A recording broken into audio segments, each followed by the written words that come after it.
দেখুন বাজার থেকে কি সুন্দর কচি কচি আম নিয়ে আসে।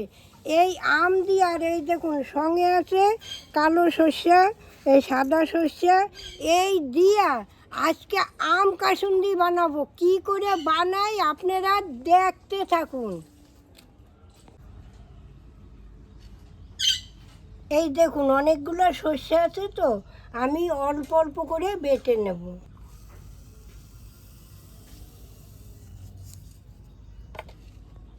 কটা কালো সর্ষে দিয়ে দিচ্ছি, অল্প অল্প করে বাটবো।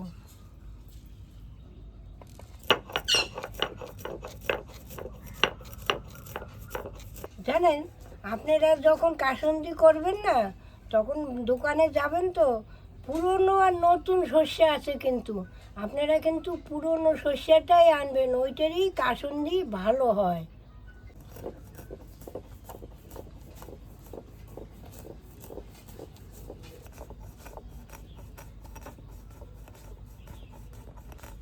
জানেন, এই আম কাসুন্দি আমি প্রত্যেক বছরই বানাই, এবারও বানাচ্ছি।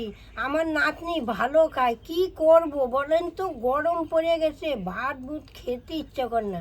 একটু আম তেল, একটু কাসুন্দি, এইগুলো দিয়ে দুটো ভাত খেতে পারি। উস্তে ভাতের সঙ্গে একটু নিলাম, শাকের সঙ্গে একটু নিলাম, গরম ভাতে খেতে আমার একটু মুখে ভালো লাগে।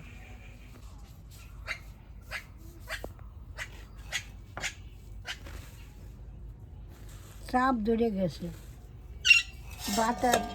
হ্যাঁ,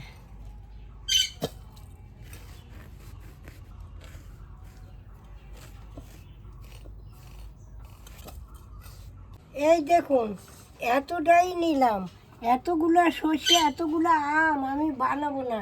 আরে ঘরে কিছুটা আম তেলও আছে জানেন, তো অল্প করে বানাই, আবার বানাবো, কি আছে। এই কাঁচা লঙ্কাটা এখন একটু আদা ভাঙা করে নেই।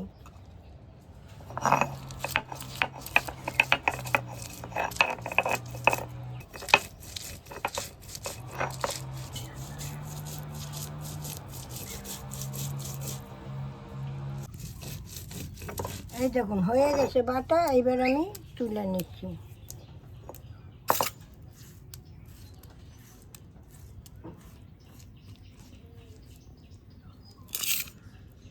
এখন যাই আমগুলো একটু কেটে নিই।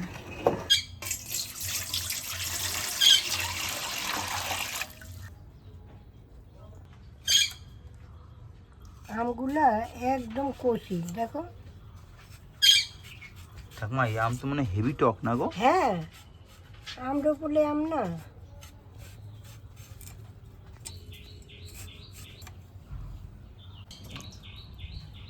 জানেন, আমরা যৌথ পরিবার ছিলাম না, অনেক লোক ছিল। আমরা যে কোনো জিনিস করতাম, অল্প করলে হতো না। আচার করতাম, আমাদের তো বয়ম না, তখন মাটির হাঁড়িতে, এরকম এরকম হাঁড়ি, 3-4 হাঁড়ি করে করতাম, ফিনিশ হয়ে যেত। 3 দিনও লাগতো না, আবার বানাইতে হইতো। জানেন, যে কোনো জিনিস 4 দিন কি 5 দিন, তার উপরে আমাদের যাবে না। অনেক ফ্যামিলি, বাচ্চা কাচ্চা খেয়ে নিতাম আমরা।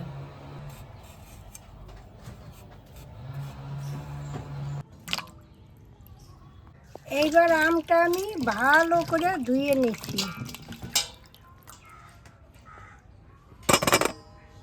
এইবার আমি আমটা ঘষে নিচ্ছি।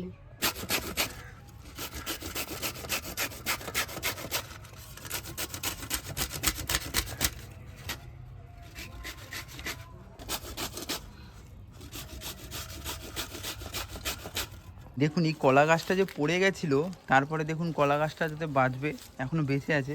দুটো বাঁশের ঠেকনা দিয়ে এখানে কলাটাকে দাঁড় করে রেখেছে, মাটি থেকে একটু উঁচুতে রেখেছে।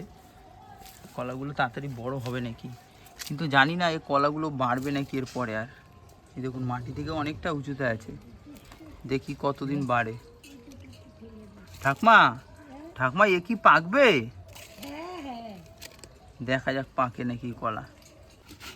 এই আমটা এত সুন্দর গন্ধ বেরিয়েছে, আর দেখুন কাঁচা কাঁচা আসছে, ঘষছি, জিভে জল এসে গেছে, মাখা করলে হেভি লাগবে।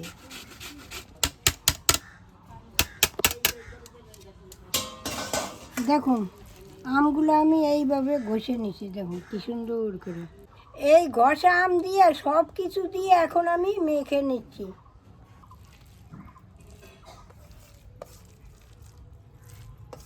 এই আমটা আমি এখন সর্ষে বাটার ভিতর দিয়ে দিচ্ছি। কাঁচা লঙ্কা বাটাটা দিয়ে দিচ্ছি, পরিমাণ মতো নুন দিয়ে দিচ্ছি। এখন আমি ভালো করে মেখে নিচ্ছি।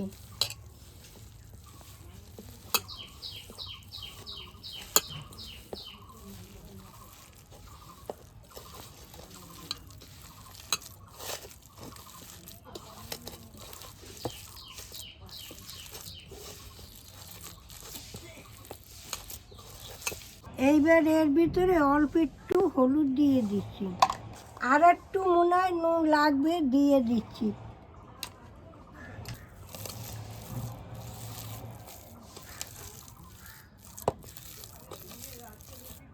ঠাকমা, এই কাসুন্দি তো বানাচ্ছো, এ কতদিন রাখা যাবে বয়মের ভেতরে?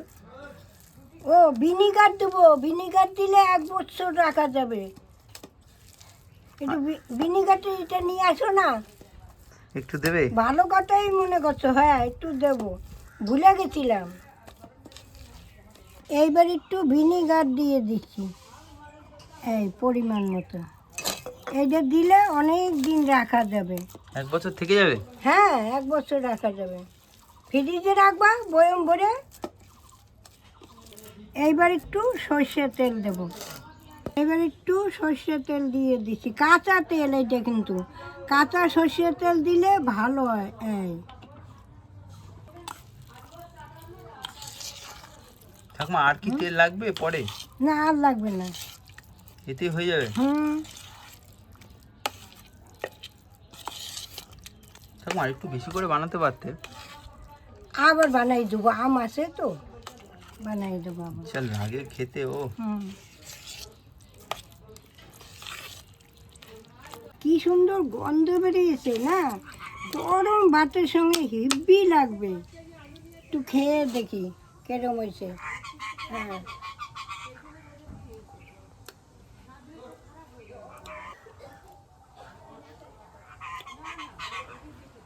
হিব্বি হয়েছে, হিব্বি। তা দুপুরে ভাত দিয়ে এটা হবে? হুম, ঠাকমা, তাহলে একটু গরম গরম ভাত দাও, খাই। হ্যাঁ দিচ্ছি, দাঁড়াও। ঝাঁজ যেমনি সর্ষে তেমনি তেলের, হিব্বি ঝাঁজ। যাদের সর্দি ঠান্ডা লাগে, তাদের নাক বন্ধ হয়ে যায় না, গরম ভাতের সঙ্গে এটা খাইলে ধোঁয়া চটে এক নাক মুখ দিয়ে বেরোয় যাবে। এই গরমে আপনাদের আম কাসুন্দি করে দেখাইলাম, আপনারা করে খাবেন, কেমন লাগে আমারে কমিকে জানাবেন। তাহলে আজ আসি, আবার কাল দেখা হবে, টাটা।